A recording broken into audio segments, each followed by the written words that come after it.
Well, Israel clearly perceives that it has the support of the Trump administration to go, I would say, semi-full bore back into Gaza.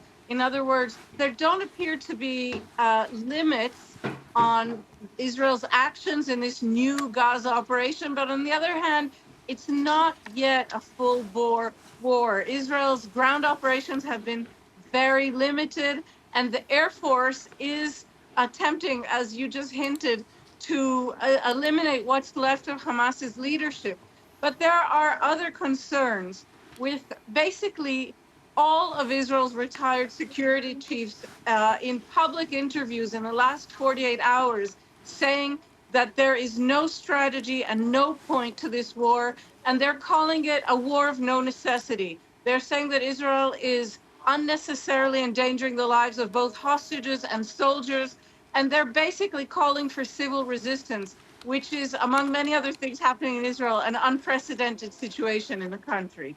Well, it's very interesting. First of all, on the ground, this complete breakdown. There are some voices I've seen as well, Noga. I think we've talked about this in the previous days that seem to believe Israeli media outlets that this is a strategy to try to get Hamas to shift quickly with the hostages. Nothing happening yet. And then we have this political tension mounting over the sacking of the Shin Bet chief yesterday. Go back a few days, you and I were talking about it this weekend. It was first breaking that Binyamin Netyanhahu was going to put through the decision. A court today, though, the Supreme Court, freezing that decision. What's going on there?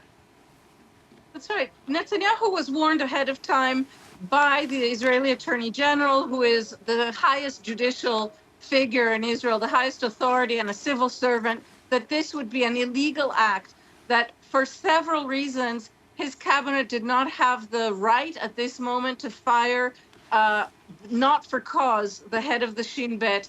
The cabinet, in particular, Prime Minister, went ahead and did so.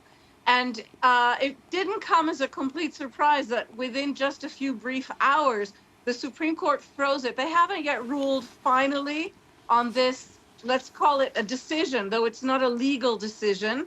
They haven't yet, but they said that no parts of this decision can be put into place until it does hear the case. That's going to take, I think, about another 10 days. Remind me just of the context here again, Noga. We have Binyamin Netyanhahu saying it's about trust. He's lost trust in Ronen Bar. And yet we're seeing what, was it 3 weeks ago, the report came out from the Shin Bet laying the blame of October the 7th, partly at its own security issues, but the full backstop really on the government. There's a sequence of events here that are kind of chiding against each other, aren't they? I would say there's an avalanche of those events, and I'll try to keep it clear. The Shin Bet did release the kind of comprehensive report on the failures from its point of view, its institutional point of view, on the failures that led and permitted October 7th to happen.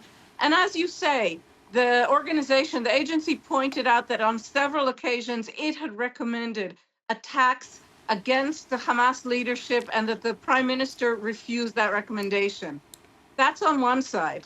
On the other side, the Shin Bet has been investigating over the last few months now ties between Netanyahu's top leadership team, top in-house leadership team, and Qatar, the #1 funder of Hamas.